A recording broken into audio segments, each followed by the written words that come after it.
Tuesday's schedule is jam-packed with big matches around the grounds. Roger Federer, photo by Chrysaline Cayo, copyright at Sport Vision. Not only will the men's bottom half conclude on day 9, but all women's round of 16 matches will also take place. And on top of that, due to the rain upsetting last night's schedule in the desert, Novak Djokovic will play his match against Philipp Kohlschreiber. That means we'll have Federer, Nadal, Djokovic, Wawrinka, Cilic, Osaka, Halep, Kerber, Muguruza, and Venus Williams all in action. A total of 71 major singles titles will be represented in singles matches on Tuesday. Roger Federer, 4 vs. Stan Wawrinka embed from Getty Images. This is the 25th meeting between these Swiss friends. Federer has won 21 of those matches, with his only 3 losses coming on clay. They last played in Cincinnati last year, a match in which Wawrinka thoroughly tested Federer, yet Roger prevailed in 3. They also met in the final here in Indian Wells 2 years ago, which saw Federer win in straight sets. In his opening round on Sunday, Federer easily dispatched Peter Gojowczyk in less than 90 minutes. Wawrinka meanwhile needed almost 3.5 hours to overcome Martin Fucsovics in a thrilling battle on Sunday night. It's hard to see Stan having enough left to defeat and inform Federer on a hard court this evening. Angelique Kerber, 8 vs. Aryna Sabalenka, 9, embed from Getty Images. This could be good. The 31-year-old Kerber and 20-year-old Sabalenka have never met before. How will Aryna's power stand up against the defense of Kerber? Sabalenka was the breakout star of the WTA in 2018. And she started off 2019 strongly as well, lifting the trophy in Shenzhen during the first week of the year. She's simmered a bit in the past 2 months though, starting with an upset loss to 18-year-old American Amanda Anisimova in Melbourne. Kiki Bertens then got the better of her in St. Petersburg, and Bencic took her out in a final set tiebreak in Dubai. However, none of those are bad losses considering the competition.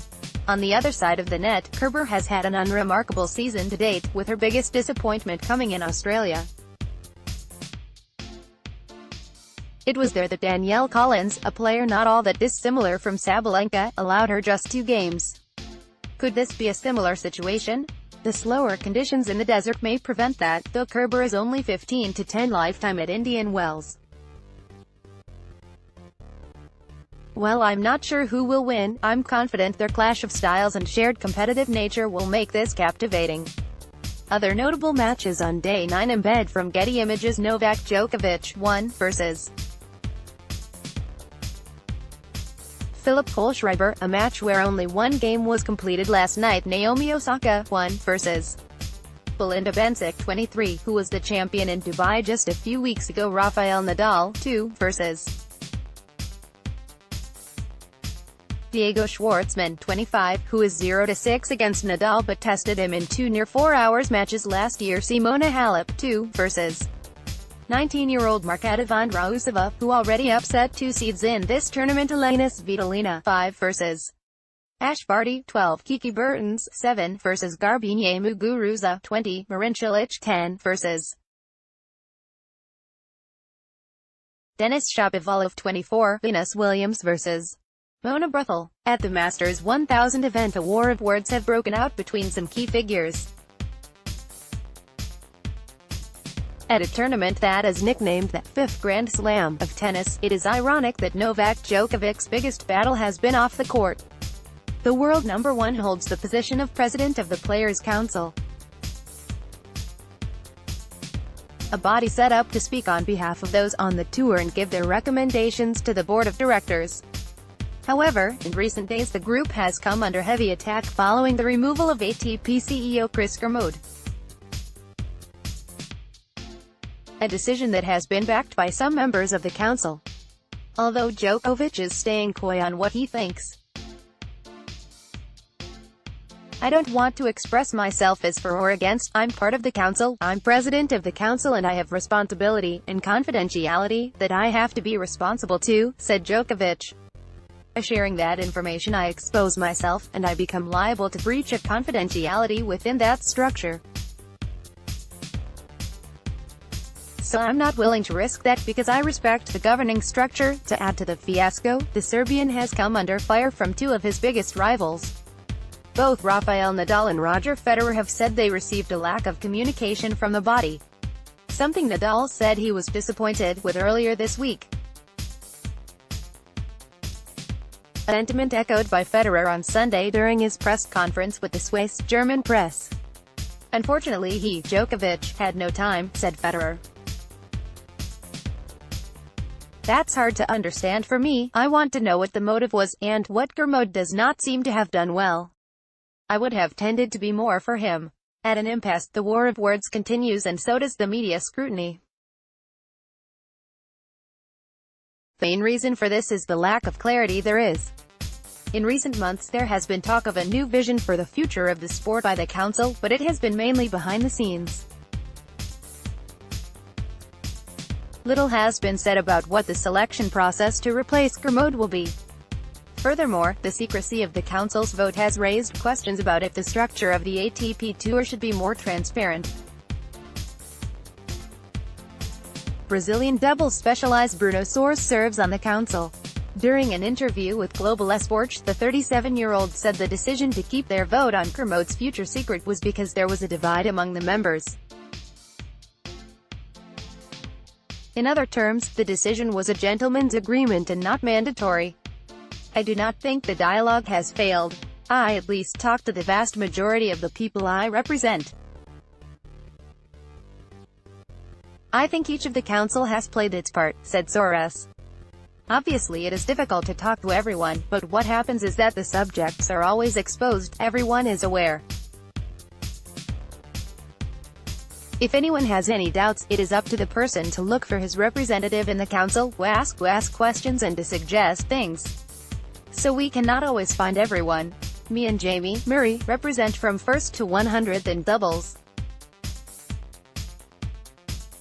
Imagine running after 100 tennis players. We communicate a lot by email, but a lot of things are up to people who have an interest in looking for us. The Djokovic lead council has no direct involvement in the decision to remove Kermode. Under the current structure, they debate topics and pass their feedback to the three players' representatives, who make the decisions. Those individuals are Tennis Channel executive David Egdes, Sportradar's director of communications Alex Inglot, and former player Justin Gimelstob. I think Chris Kermode did a great job. He was a great president in those 5 years that he had. Now another year to complete the 6, were 2 mandates, Soares explained. This week, we had a meeting with the Players' Council staff with the tournament board staff. Dialogue is increasing, and this is how we will achieve our goals. In the end, everyone wants it to get better. We want the tournaments to improve, the tournaments want us to participate. It's a business. Everyone wants to earn more, make more money. I think working together is the way to do it. It is only hoped that the new leader of the ATP will reunite the tour once more. Whoever that will be. Although Federer has laid out his opinion on the qualities the candidate must have. We need, I guess in my opinion, someone who knows the game, he said. Otherwise, we will lose a year to that person meeting all the people. We've had it in the past, it takes a lot of time. Yeah, a lot of work ahead of us to say the least. With so much drama going on, it is sometimes easy to forget about the matches that are taking place at the Indian Wells Tennis Garden. The BNP Paribas Open has served as a platform for the North American country to showcase their trio of success stories. Donnie's Shapovalov, photo by Chrysaline Caio, copyright at Sportvision. 8 years ago Milos Raonic was the sole Canadian success story of the BNP Paribas Open in Indian Wells. At the age of 20, he received a wild card into the main draw of the 2011 tournament. Stunning 13th seed Mardy Fish en route to the third round. During that year Raonic was the only player from his country, man or woman, to score a main draw win in the event. At that time, there were only 4 players in the top 200 from the North American country, with 2 of those in the top 100. Now there is a trio of rising stars paving the way for a new era of Canadian tennis. Denis Shapovalov, Felix Auger-Aliassime and Bianca Andreescu have all cracked the top 100 before their 19th birthday and have already enjoyed success in the Californian desert in 2019. We can never take credit for all this. We are a facilitator, Tennis Canada Chief Executive Michael Downey told the Canadian press on March 5.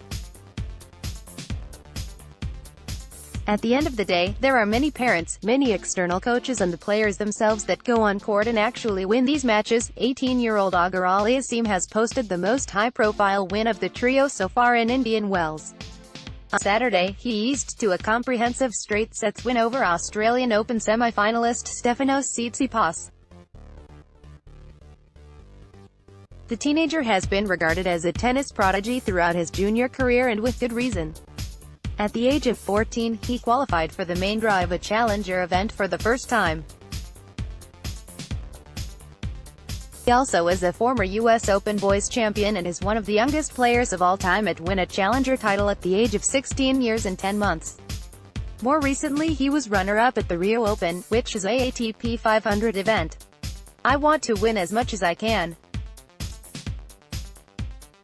I want to go as far as I can as a player.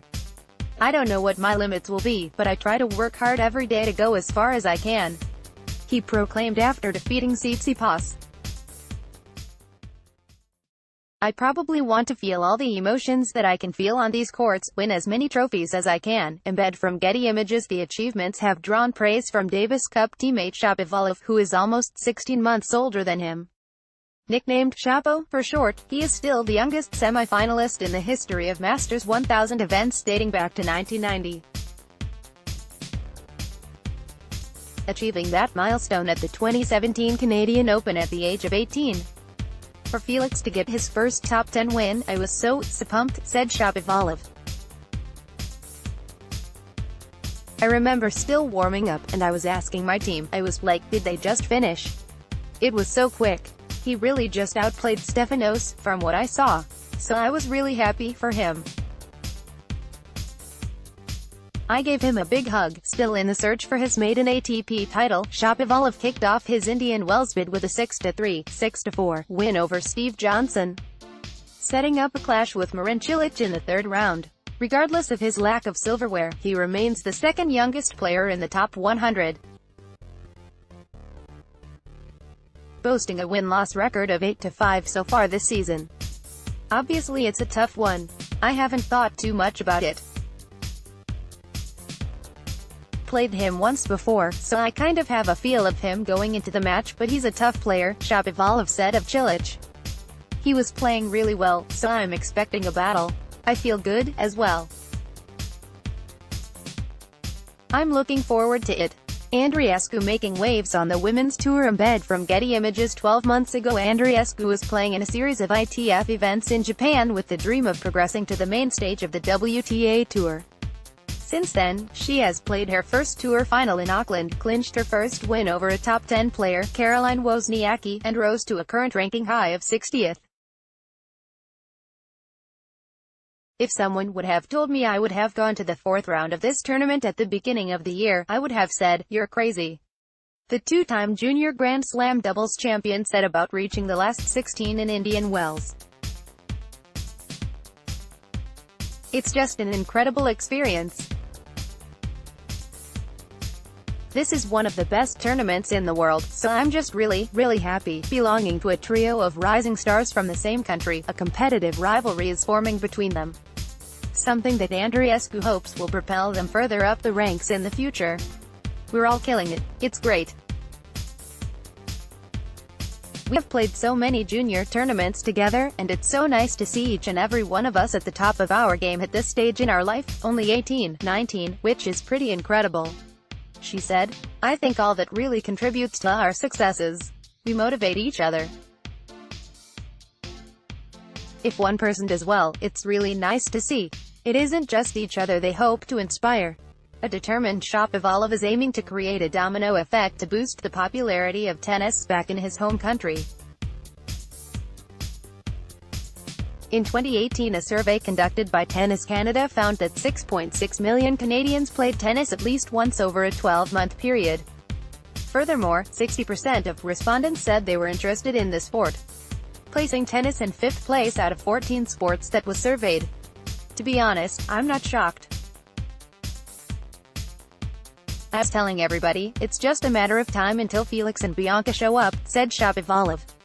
They both had unbelievable games in the juniors, and I grew up with both of them. So honestly, I knew the potential they have, and I knew it's just a matter of time until they are gonna have these big results.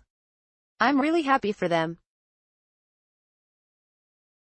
They are both really good people, and hopefully we can just keep going like this to make tennis a really big sport in Canada. He added, while Stahl is not perfect, it is clear that Canada is becoming a fierce tennis nation. A prospect that is exciting many in the sport. Polanski suffered a 3-set defeat to Andrei Rublev in the qualifying round, but is the first lucky loser of the tournament, benefiting from Thanasi Kokinaki's misfortune. Zimbio.com. The full draw for Australian Open is finally out, with the places marked qualifiers finally filled. At the time the draw was made, the final round of qualifying had not been completed, therefore places were marked qualifiers until such players' identities could be determined.